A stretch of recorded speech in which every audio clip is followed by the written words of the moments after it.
Welcome everyone to today's crypto seminar. Today we have Paul from UCLA, and he will be presenting his work on hard languages in NP and coNP and NIZK Proofs from Unstructured Hardness. This is his joint work with Riddhi, Yuval, Alexis, and Liam. And Amit. And Amit, yeah. Yes. Yeah. Oh, thank you. All right. Thanks, Nikhil. Hi, I'm Paul. Let me know if you can hear me. I think everything's good. But right, this is work published at Stock 2023 with my co-authors. And yeah, let's get into it. So first, let's talk about the hardness of NP intersect coNP. And here what we mean by hardness and what we mean by hard are languages. Wait, sorry. Fully specified languages, so fully specified. Kwong, I think I'm getting why not? Getting Nikhil. Languages for which there exists. Oh wait. Sorry. Give me a second. Verifier for both. Oh yeah, I think I might have like an old recording from. Let me see if I accidentally cleared the recording. Sorry. Clear recording on all slides. Okay, let's do this again. Okay, everything's good. Yeah, so oh my gosh.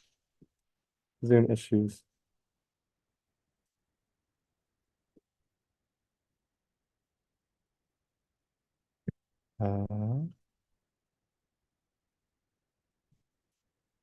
Maybe try sharing desktop too now.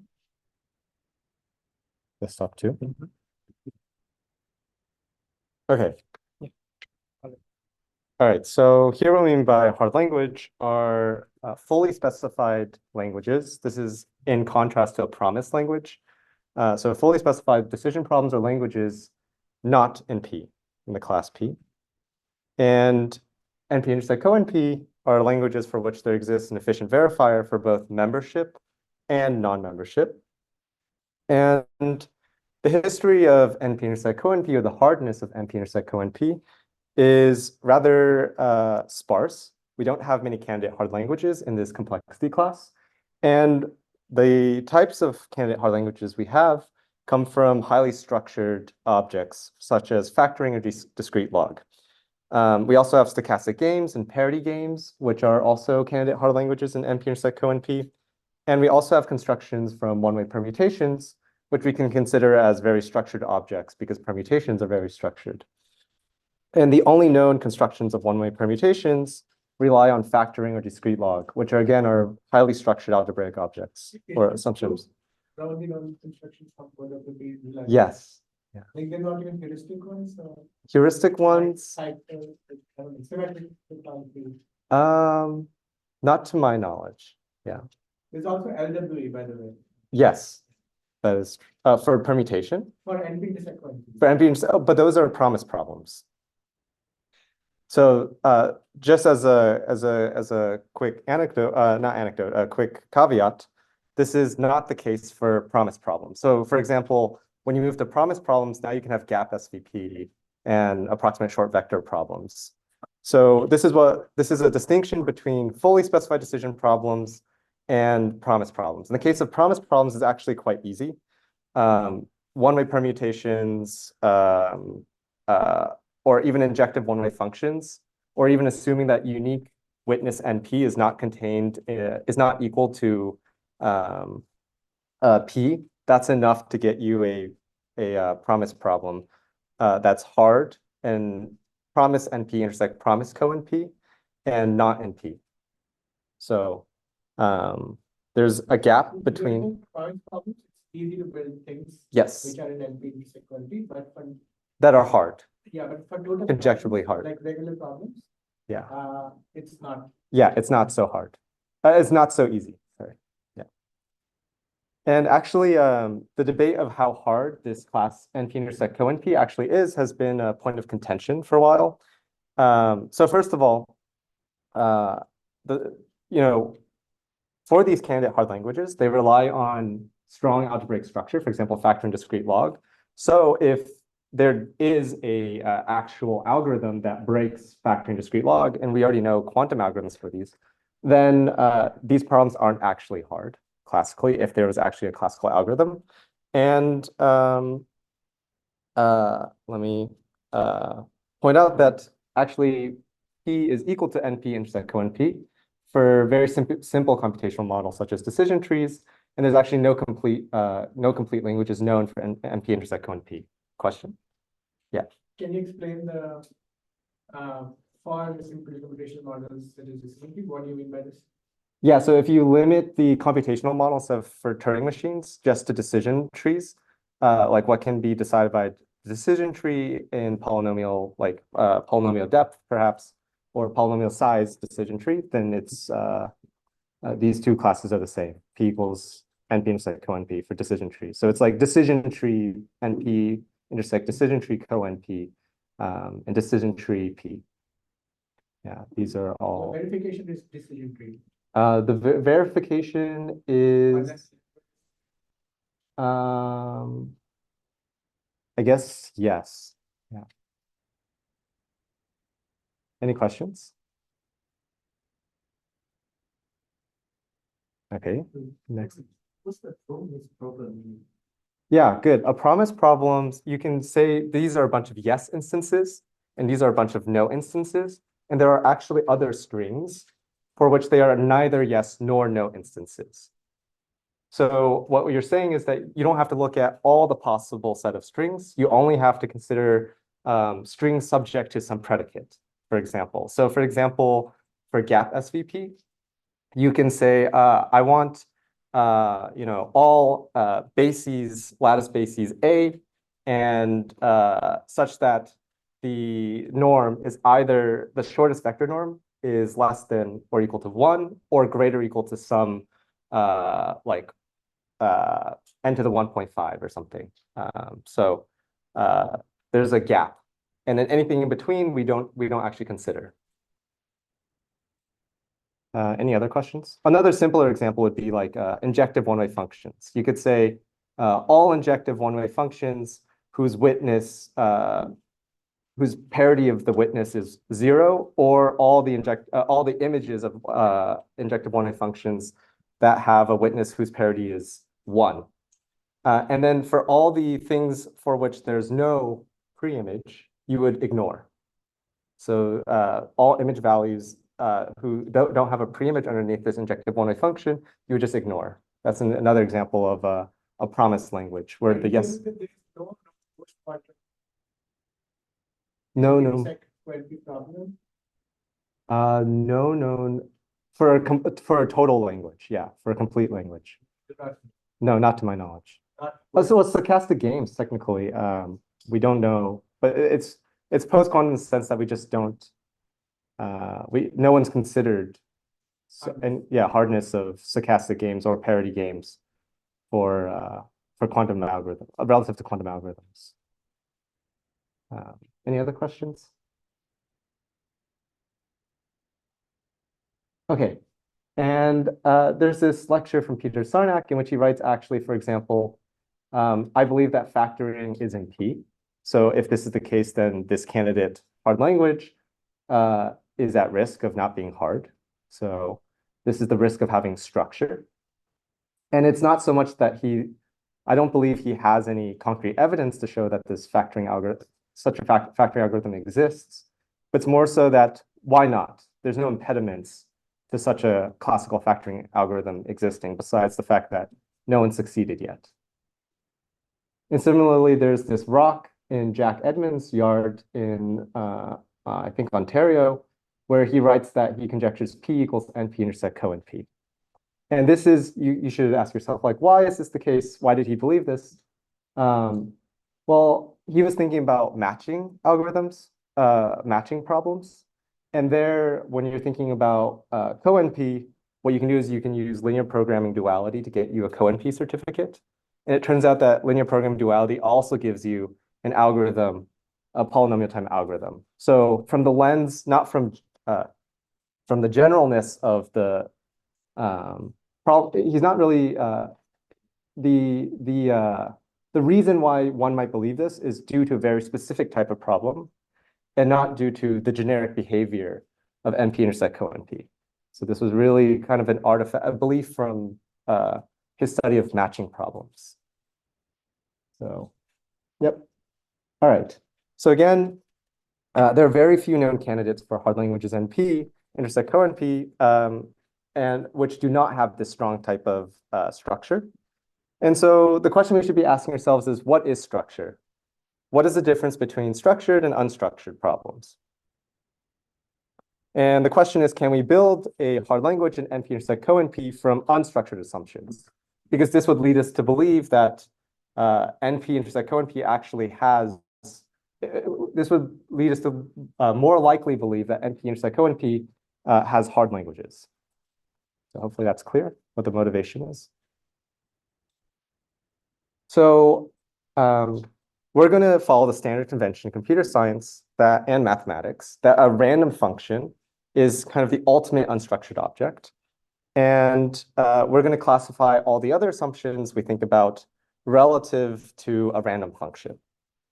And this dichotomy is useful because it tells us, it separates for us objects that are easy to construct heuristically from the ones that are not easy to construct heuristically. And so a famous example in cryptography is this distinction between private key encryption and public key encryption, where we believe that private key encryption is an unstructured object and public key encryption is intuitively a more structured object. And this intuition was formalized by Impagliazzo and Rudik. And so let's think about the following three primitives or assumptions. So we have one-way permutations, injective one-way functions that are slightly expanding, and injective one-way functions that are length tripling. So the question is, which of these are structured and which of these are not structured? So let's put the domains down to be a little more concrete. So permutation just goes from n bits to n bits. Injective one-way functions go from n bits to, let's say, even 2n bits, or here's written n plus constant many bits. And then injective one-way functions, we have, with length tripling, we're going from n bits to 3n bits. So what's the qualitative difference between these three objects? Well, we're going to claim that length tripling injective one-way functions are unstructured, while the other two, one-way permutations and injective one-way functions that are only slightly expanding, are structured objects. Now, why is this the case?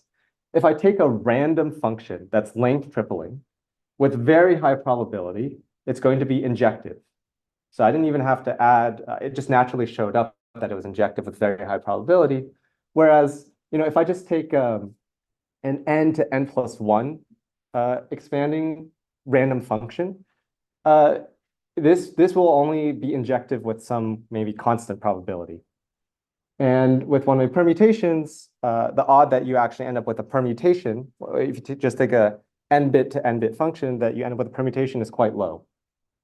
So what we're going to label as unstructured assumptions are assumptions that really follow from a random function, so random oracle. So when we say random oracles, think of a random function.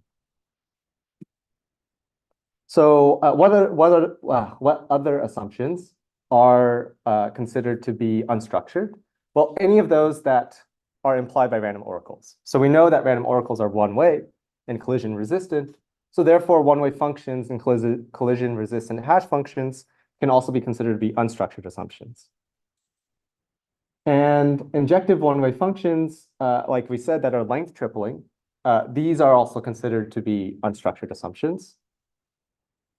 And UP is the class of NP, where there's only one witness for every statement. So just note that injective one-way functions imply that this unique witness NP class, unambiguous NP, is not contained in randomized polynomial. So in fact, we can also claim that this following assumption that UP not contained in RP is also an unstructured assumption. And all these remaining objects. So can you remind the definition of UP again? Yeah. So UP is the case where for every statement in this language, there exists a unique witness W such that this verifier will accept. So there's only one, if you think of a non-deterministic machine, no, there's not a gap problem. So if it's not in the language, yeah, then it might have either no witnesses or more than one. Good, yes. So you might have more than one witness for some. No, so I think actually for UP, you should have no witnesses. Yeah, no witnesses. No witness or one witness. No, for if X is not in L, yeah, if X is not in L, for L being in UP, there is no witness. Okay, and if X is null, then it will be one witness. Yeah, then it would be one witness. And there's no gap. Every string is either yes or no. Yes, there's no gap. Does that make sense? Okay. Good. So the rest of these assumptions, bilinear maps, factoring, LWE, these are obviously very structured assumptions. And then one-way permutations, PKEOT, we only really know how to build from structured assumptions. So these are structured. Is this a new definition or just like an existing? This is just a convention that our community has adopted over the years. Yeah, it's not really a definition. And some people, I know in the Simons talk that Alexis gave, Alexis asked, like, what is an unstructured object? And someone immediately said, random oracles are a structured object because all properties hold with probability 1 relative to random oracle or hold with probability 0 relative to a random oracle. So that was like a claim. But for example, if you look at in math, there's work by Terence Tao who says, hey, look, a random function is an unstructured object. So yeah, so it's a vague term. You can interpret it as you like. But this is the argument, the case we're making for this being unstructured. Okay, so let's think about the hardness of NP intersect coNP based on unstructured assumptions. So Bennett and Gill first separated P from NP and from coNP, all three of these classes, relative to random oracles, but they ran into this trouble of separating P and NP intersect coNP from relative to random functions, so relative to unstructured assumptions. And this has been open since 1981. Gabor Tardish in 89 attempts to address some difficulties with just using these type of pure complexity theoretic approaches to solving this open problem of separating P or proving that either way, whether or not P is equal or contained in or equal to NP to the random oracle and just like coNP to the random oracle. And we know some lower bounds that there are no black box constructions of hard languages in NP intersect coNP from one-way functions. And we know this by combining the works of Blum and Pagliazzo, Rudick, and Kahn, Sachs, and Smith. And we know a lower bound from Bitansky, Degvekar, and Vaikunthanathan that says that using IO and one-way functions, there's no black box constructions to get a separation between P and NP intersect coNP. So Paul, this is going, the IO accesses one-way functions as, cannot it access it, or like it's a black box? You cannot black box use IO plus one-way functions to construct a language. IO obfuscates some programs. Yeah. You can't obfuscate one-way function inside? You can't. Or do you allow some like gates there? Special gates? So if you use IO on just on one-way function, you're saying? Yeah. So that's technically not Is that captured in their model? black box. I'm not sure actually. I'd have to look. Yeah, I'm not sure. But in any case, so what do we know that we can get from IO and one-way functions? We know we can get PKE, we can get NIZKs, we can get short signatures. These are all examples of things we can get from IO and one-way functions. And so basically means that none of these objects can be used in a black box way to construct a language that's in NP intersects coNP, but not in P. So the question is, can we build a hard language in NP intersect coNP from just random oracles? Good. So, right, like I said, Bennett and Gill first showed in 1981 that pNP and coNP are all separated. They're all different classes, separated by relative to random oracles with probability 1. Rossman, Servideo, and Tan showed that the polynomial hierarchy is infinite relative to a random oracle. And Yamakawazandri in 2022 show a separation of search BQP from search BPP relative to a random oracle with probability 1. So in complexity theory, we have understanding, we use the random oracle as a tool to understand the landscape of these complexity classes. And this is actually related to this random oracle hypothesis, which says that, maybe if you can separate all these classes relative to random oracles, these separations will hold without the random oracles, without relativizing. But this is actually false in general. For example, the work of, I forget it's like Chang and al. For 1992, they show that relative to random oracle, IP to the random oracle is not equal to P space to the random oracle, which is, of course, not at all congruent with the fact that IP equals P space without relativizing from Shamir. But the thing is that the random oracle hypothesis is plausibly more true for lower complexity classes. And we also see this in cryptography heuristically. So in natural, you can of course come up with schemes for which relative to random oracle you're secure, but there's no instantiation of this random oracle. There's no hash function that instantiates this random oracle that would possibly make this cryptographic scheme secure with a concrete hash function instantiation. So there's also these types of issues in cryptography, but the idea is that in all natural contexts, one can reasonably replace a random oracle by an explicit hash function. So it's really once you get to higher levels of the polynomial hierarchy or larger, more powerful complexity classes, that the random oracle hypothesis falls apart in the complexity theoretic world. And similarly, you have to create these sort of like pathological schemes for which the random oracle hypothesis fails, and you can. But in all natural contexts, this should reflect, the use of random oracle should reflect the reality of things. It's a good litmus test.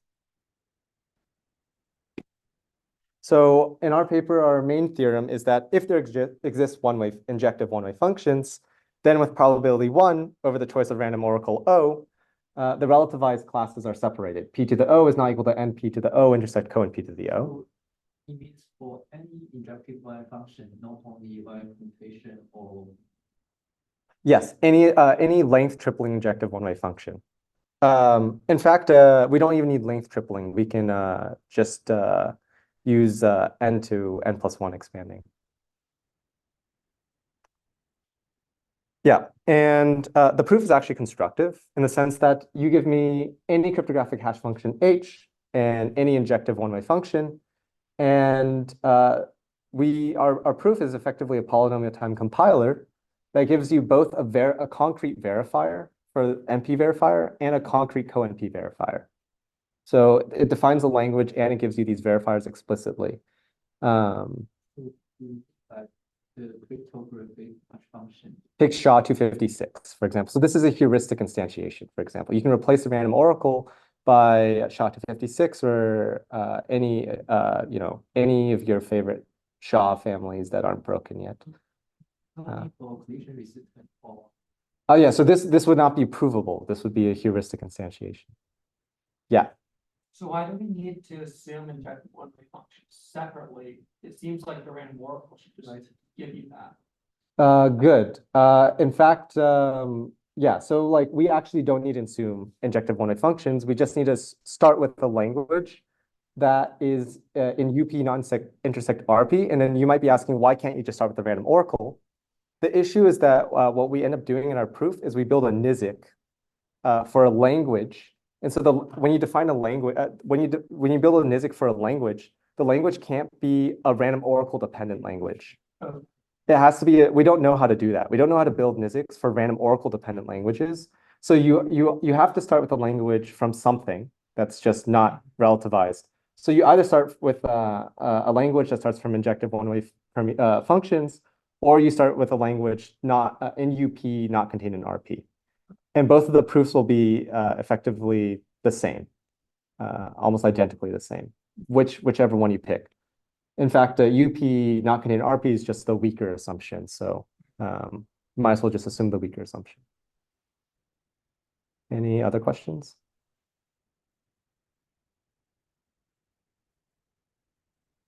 Okay, good. So yeah, let's replace that. And what's the main new ingredient to prove this theorem? It's a non-interactive zero-knowledge proof system. So proof versus argument refers to the strength of the soundness in a random oracle model. And just as a note, if you recall, P𝒪 starts with a proof system and compiles it into an argument system. So none of the previous P𝒪 approaches gave this. Okay, so and there's a caveat here. For us, we only show it for an unbounded prover NIZK system. So the prover is actually computationally unbounded. So the tool we use is there exists an unbounded prover NIZK proof system for NP in the random oracle model. And in fact, we give a concrete cryptographic object which can be used to construct NIZK proofs in the uniform random string model, which we call a delta dense pseudorandom hash function. And let me just quickly define that for you. So delta dense pseudorandom hash functions are hash functions with the following three properties. One is that the output is pseudorandom. And then the second is that the image set is some constant dense in the codomain. And here, what we mean by efficiently approximable is that you give me any bit precision. There's an algorithm that will, there's an algorithm such that for any bit precision will compute this delta up to some small, like 1/2 to the n interval around the constant. And then finally is this third property, which is kind of the most bizarre property. This is called pre-image pseudorandomness. And it says that two ways of sampling this x comma hx. One, first you sample a random domain value, and then you run h on the domain value. Or you sample a random image value, and then you pick a random pre-image of the image value. That these two methods of sampling are computationally indistinguishable. So this actually comes up in the proof of zero knowledge. And one open question is, can you alter the proof to remove the requirement of this pre-image pseudorandomness? So that's something we're still thinking about. But it comes up for a technical reason. Any questions about this object? Could you explain again what is delta dense? Yeah, delta dense says that if I pick a random value in the codomain, it's in the image. It has a pre-image with constant probability. And it's this fixed constant delta. So for us in our paper, it's 1/e. Yeah. And it's simply because expanding from n to n+1 will give you, 1/e for a random function.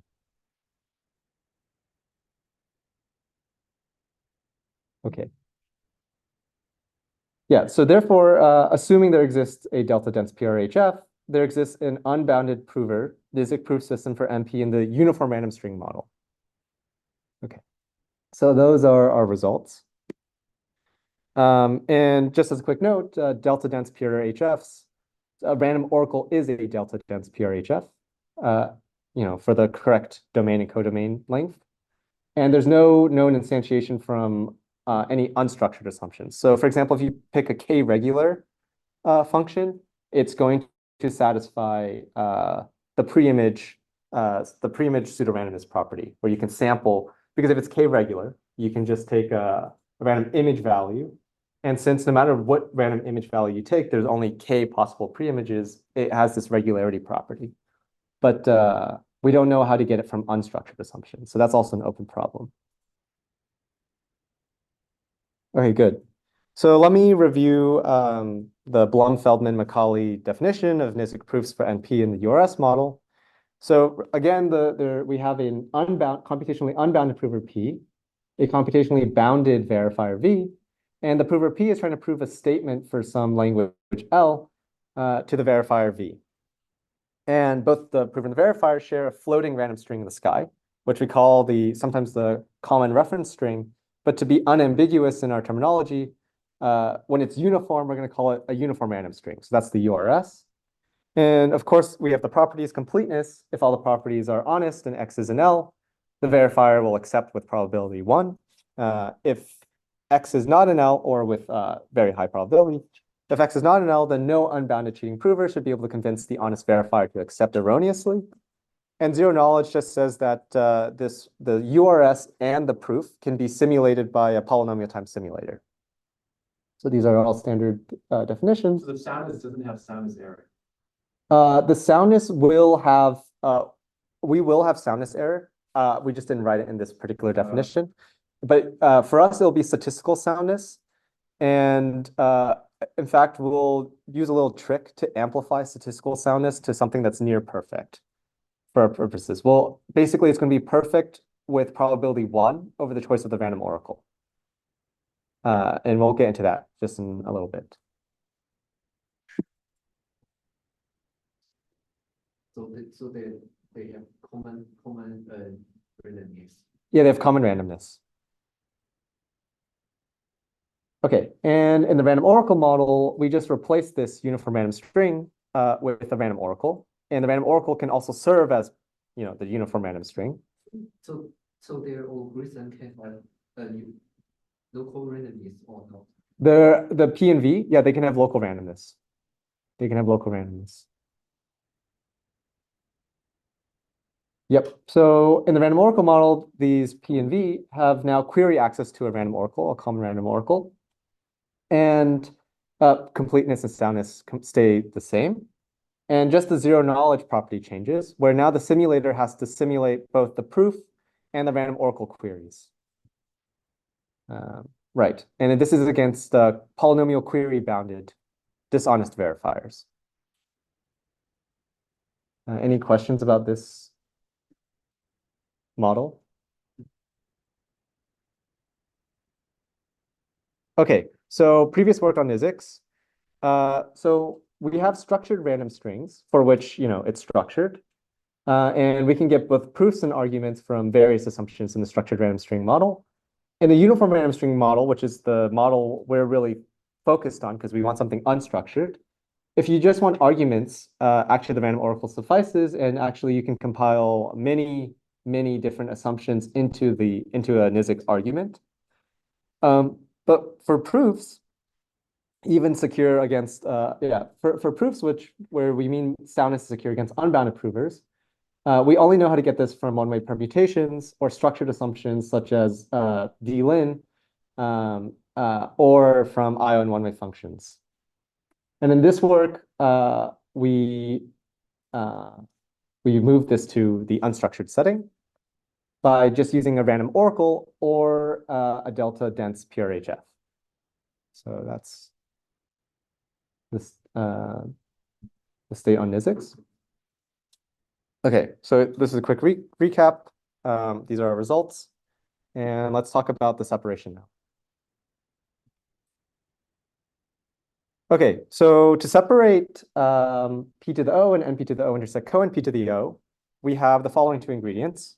We have an injective one-way function F, and we also have a NIZK proof, which consists of a prover verifier and also the simulator for the zero knowledge property in the random oracle model for the following language, L prime, which says that these are all the codomain values Y for which there exists a preimage under F. And just note that this, so then what we're going to do is we're going to take this L prime and convert it into a language L, where we also specify that the I, so now a statement is of form Y comma I, where I is an index, ranging over the length of the domain element, such that there exists a preimage for Y and that this ith bit of the preimage is 1. And just note that this is not in, this won't be in coNP because you really need the promise that Y always has a preimage. If you had a promise that Y always has a preimage, if you put that constraint on all the possible strings you're considering, then a witness for both NP and coNP would be, give me the unique witness. That's what injectivity gives me, a unique witness. And I'll just check whether the ith bit is 0 or 1. And that's like me telling whether or not it's an NP or coNP. But this is, of course, a promise problem, and we want a total problem. So the way you can think about what we do next is that by adding a NIZK proof to the statement, we can actually force this promise language into a total language that is both NP and coNP. So that's kind of the role, the intuitive role of what the proof plays.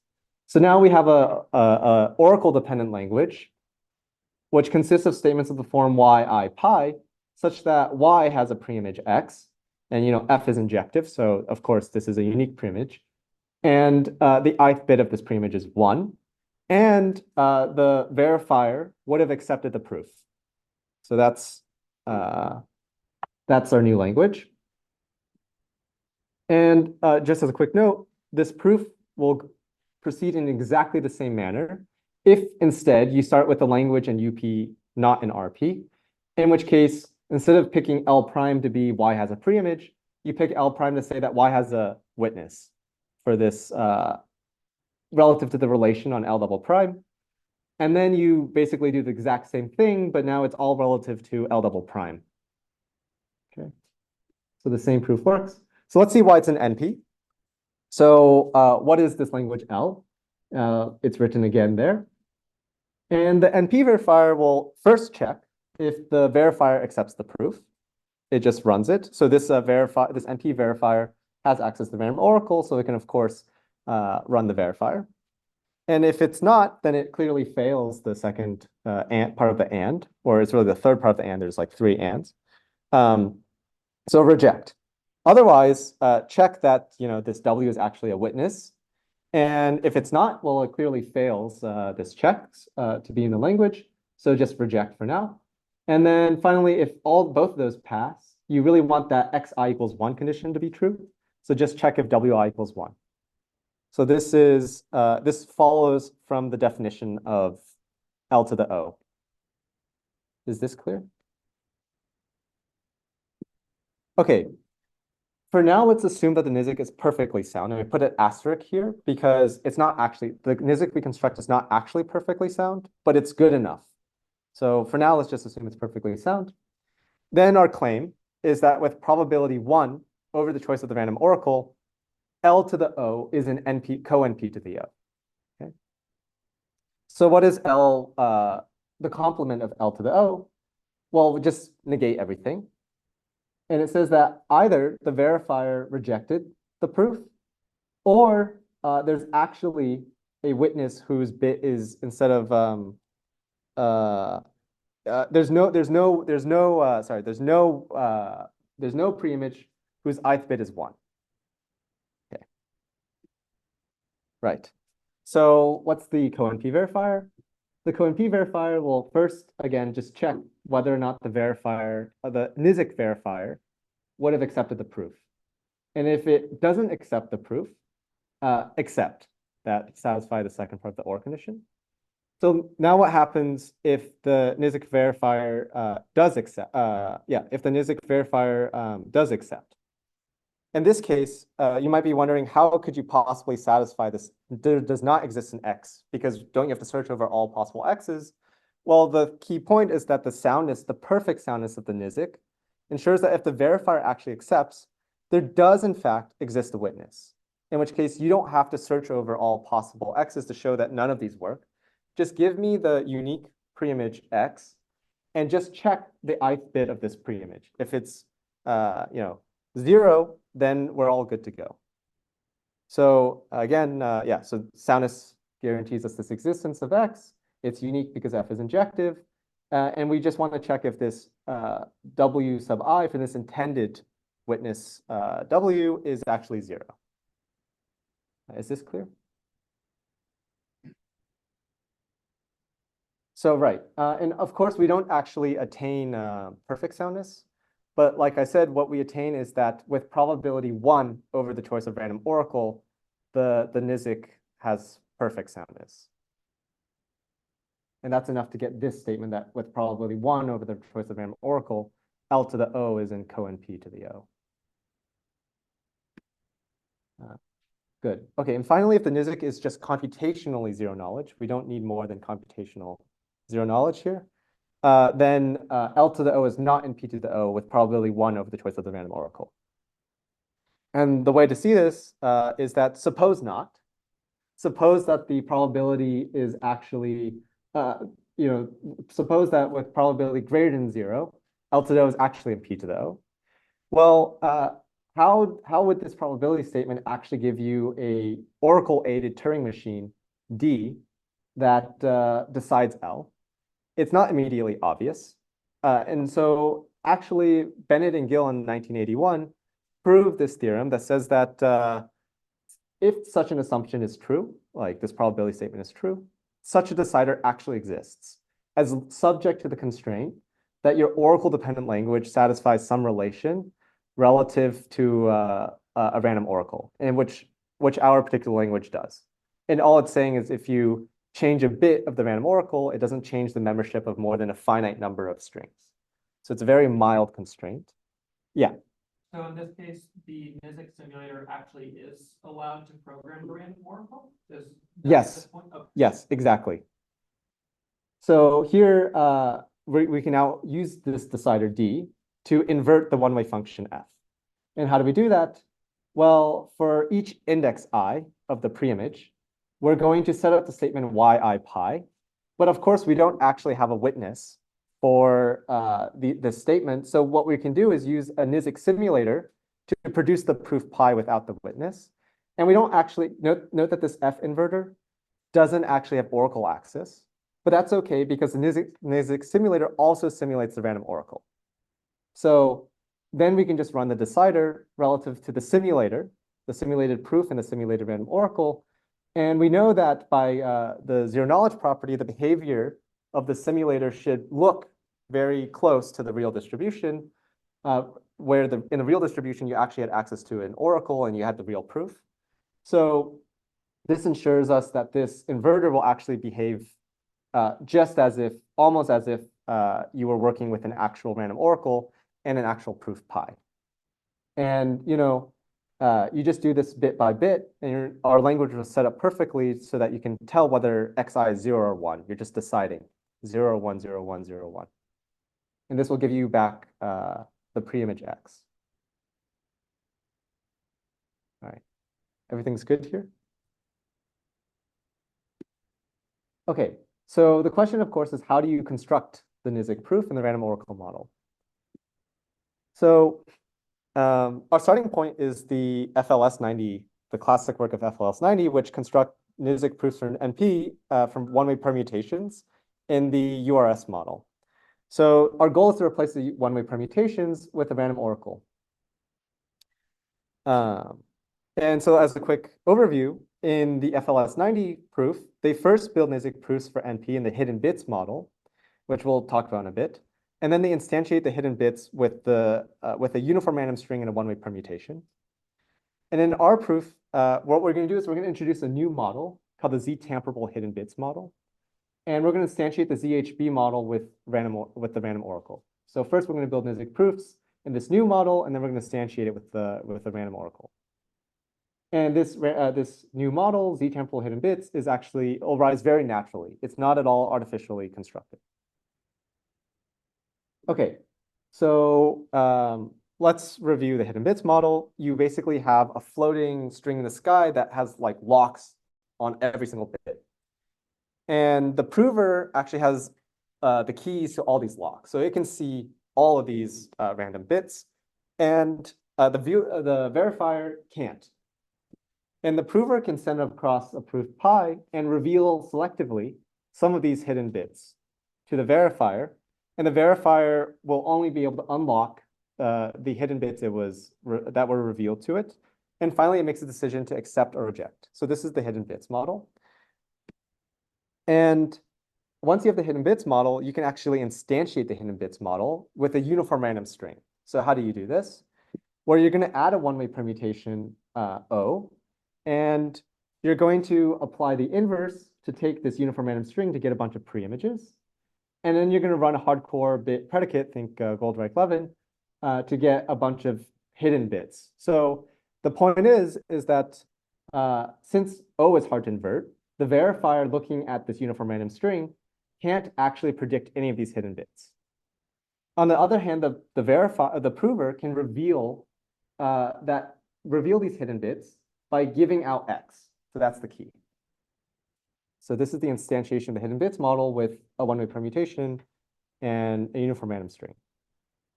So of course, this one-way permutation is very structured. One-way permutations are bijective. And this is actually crucial because if it were not surjective, then we lose completeness. Maybe there's no pre-image for Y2 or no pre-image for Y5, in which case the prover can't reveal anything to tell the verifier what the hidden bit is. And on the other hand, if we lose injectivity, every yi may have multiple pre-images, in which case the prover can actually pick among the pre-images it wants, and therefore potentially change which random bit, what the hidden bits actually are. I can say, oh, the hidden bit's actually 0 when it's actually 1. Okay? So we lose soundness. So this is even worse. So the new idea is that we're going to set Ri equals 1 dependent on whether or not yi has a pre-image. So that's the new idea. And this comes with its own set of problems. So let's think about it. You have a URS now and a random oracle. And what we're claiming the random hidden bits to be are that, if there exists a pre-image, the hidden bit is 0. And if there is no pre-image, then the hidden bit is 1. So observe here that the verifier can't easily determine if something has a pre-image or not. That's just by the property of this random oracle. And on the other hand, an honest prover can always open correctly in both cases, because if it's unbounded, it can brute force compute a pre-image or see that there is no pre-image. And in which case, if there is a pre-image, it just gives out the pre-image, and the verifier can just check that, in fact, this is a pre-image. But if there is no pre-image, the prover can, of course, just say, I have no pre-image. There is no pre-image. And the verifier will have to take on faith that there is no pre-image. So this is the problem. The problem, of course, is that the prover can claim that everything has no pre-image, for example. It doesn't have to give really a proof that something has a pre-image, even when it does. So how do we bound this type of cheating prover? How do you control this behavior? Well, we know that the uniform random string is uniform, and we know that the random oracle is random. So actually, the verifier knows some sort of statistical property on the number of zeros or ones it expects. So this is what we're going to use to our advantage. We're going to have the verifier use a statistical check. And before we do that, let's just abstract this pre-image, no pre-image into a new model that captures this type of behavior, where in the case of a pre-image, the prover can't cheat. The prover can't cheat and say there is a pre-image when there is no pre-image. But when there is it can always cheat by saying there is no pre-image. So how do we capture this into a model? Well, we capture a model where whenever the hidden bit is 0, the prover can lie actually that it's 1. But whenever the hidden bit is 1, it can't lie. It has to be honest. So this is one-sided cheating, and it looks like a Z channel. So this is why we call it Z tamperable hidden bits model. And this is exactly the same as a hidden bits model, except just one-sided line. Okay. Any questions about the model?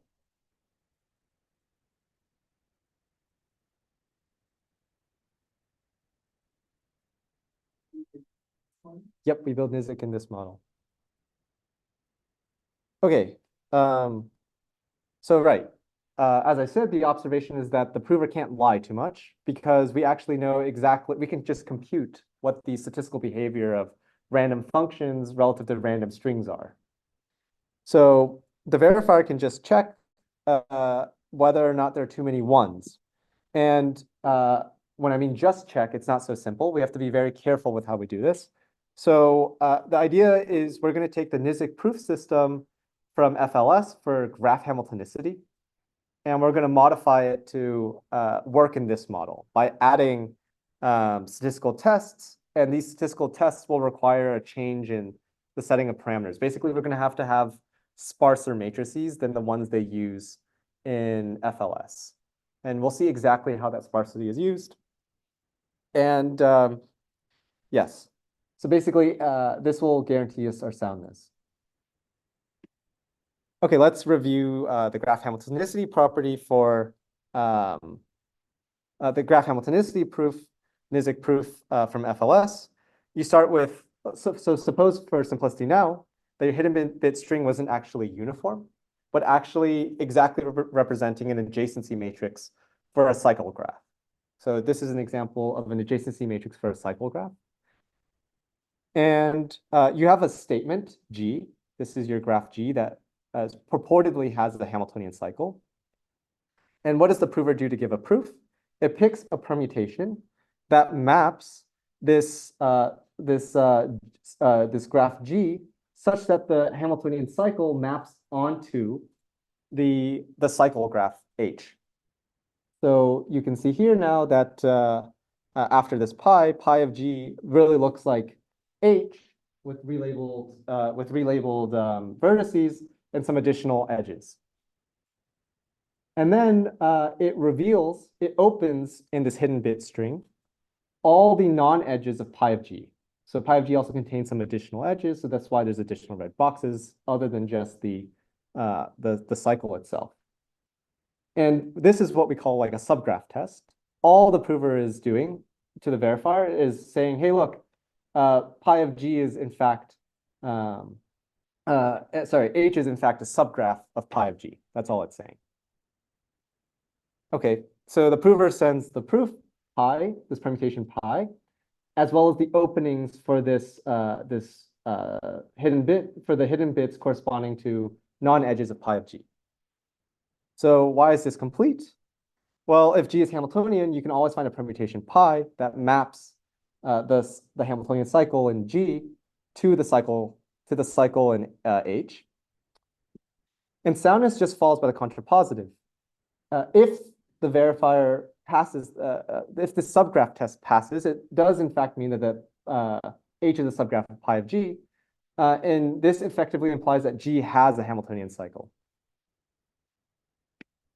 And just note that this soundness proof will immediately carry over into the hidden bits model, in the Z-temporal hidden bits model, because you can only add edges. You can only lie by adding edges, so you can't remove the Hamiltonian cycle. So soundness will carry over. And in zero knowledge, what you do is you just pick a random permutation pi, just you make a graph of all zeros and just say I'm opening to zeros. So this is what we mean by quotation marks opening. You just really give out like zeros. Okay, so if we assume that the hidden bit string is actually not random and actually a random cycle graph, then this actually just works directly in the Z-temporal hidden bits model. But of course, this would be structured, so we can't do this. So in general, we just want to get this from a uniform random string. So what if R is not a cycle? Well, a random n by n adjacency matrix is not likely to depict a cycle graph. And FLS 90 uses this biased coin trick to basically sample graphs such that you just sample many graphs, a very long hidden bit string, and you just want to guarantee that there exists at least one graph in this hidden bits string that is a cycle graph. And as long as this one graph exists, the cheating prover can't win. So we want to emulate this. So what do we do? In FLS 90, what they're going to do is they're going to sample larger matrices. So think of n to the c cross n to c as like n squared cross n squared, such that in expectation, the number of ones in this matrix is exactly n. And what we're going to call good matrices are those matrices which contain a submatrix, an n by n submatrix, that correspond exactly to a cycle graph. And everywhere else, there are zeros. There are no edges. So that's what a good matrix is. And if for a good matrix, what can the prover do? Well, the prover can first reveal all the non-green and black boxes. So those are all the 0 boxes. And then it can just run the proof as if it's running on an n by n cycle graph. So we've reduced it back to the previous case. So that's what it does. And what about all the other matrices? All these other matrices that don't have this property that there's a n by n subgraph with just a cycle that's just a cycle graph. Well, in that case, the prover reveals all of the bits corresponding to this other matrix, adjacency matrix. Is this clear?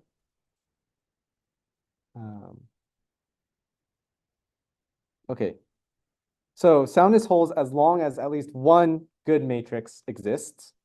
And FLS 90 show that this holds with overwhelming probability if you set C properly. Now, what about in the Z tamperable hidden bits model? Well, recall now that the prover can add edges. Basically, it can take these graphs being represented in a hidden bit string and add edges to them. And so what can the prover do? The prover can actually just say, I'm going to convert all the good matrices into bad matrices by just adding ones in a random spot outside this n by n submatrix. So all of a sudden, there are no good matrices. But of course, like we said, the verifier will run a statistical check. And it'll say, like, how many matrices did you reveal to me? And if you reveal all of them, the verifier is like, no way. Like, I knew there was supposed to be some good graphs, but you just told me everything was bad. But the problem is that actually the prover can actually pretend bad matrices are also good matrices, as long as the bad matrix will pass the subgraph test that we talked about earlier. And when can it pass a subgraph test? It can pass a subgraph test as long as all the ones are contained in an n by n submatrix. But the problem, of course, okay, yeah, good. So the prover can only add ones. So all the matrices which you converted from good to bad have at least n plus 1 ones. And just note here, when the prover is cheating from moving bad matrices in the good matrix case, we have the constraint that all these ones must be contained in an n by n submatrix. Now, just think about what is the probability that if in expectation, you only have n ones in your matrix, and your matrix is like massive. Let's say like n to the 4th by n to the 4th.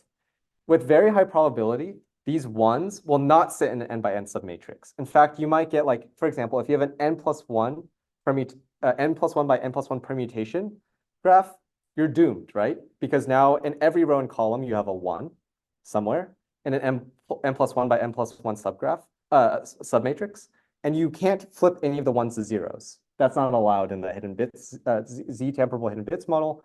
So in fact, this constraint will kill the prover from adding from having enough bad matrices to change into good matrices. So just as a quick overview again, the prover has to convert all the good matrices to bad matrices, but to avoid the statistical test failing, it has to move a proportional amount of bad matrices into good matrices. But the problem is, if you make your matrix dimension sparse enough, there are not enough bad matrices to move into good matrices. So yeah, if C is large enough, the matrices become very sparse. And with very high probability, you just count the number of n plus 1 to 2n permutation matrices. You won't have enough such bad matrices. So in other words, all the verifier has to do is just check the number of matrices with at least n plus 1 ones. That's all it checks. And this gives soundness in the Z tamperable hidden bits model, simply from this. Okay, so in a nutshell, we increase the sparsity of the matrices, and then we add statistical checks to ensure that P must use at least one cycle graph. That's the summary of how we get soundness. And that's it. So these are our results with the main theorem and the 2 NIZK proofs using this hidden bits Z tamperable hidden bits model. And so some future directions, of course, is to get an unconditional random oracle separation of these 2 complexity classes. This is a big open question. Can you use this type of model or these type of techniques to find other languages to get more complexity separation results? Another goal would be to instantiate the delta dense PRHF. For example, if you instantiated the delta dense PRHF from some simpler assumption, this would basically imply that you don't need high complexity random oracles. You can just use low complexity random oracles. And finally, we have unbounded prover NIZKs, but can you get efficient prover NIZKs from random oracles? So that's it. Thanks.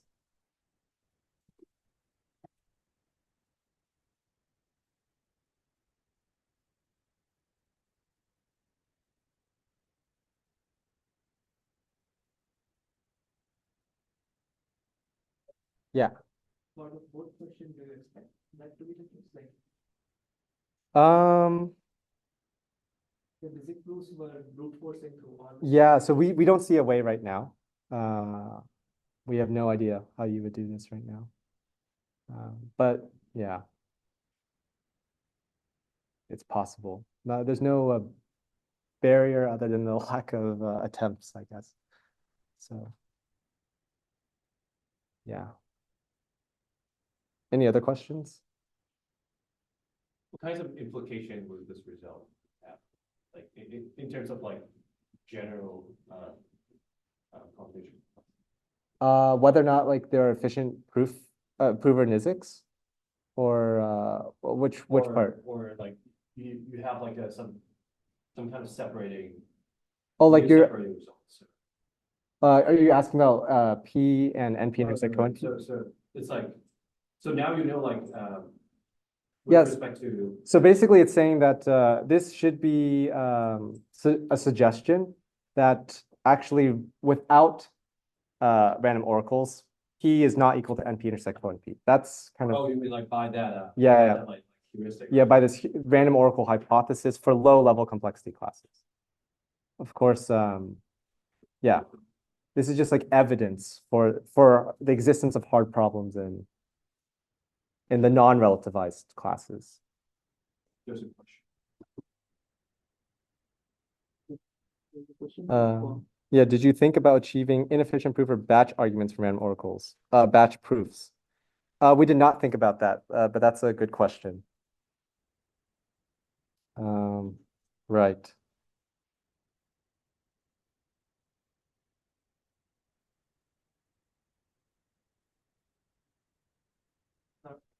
Yeah.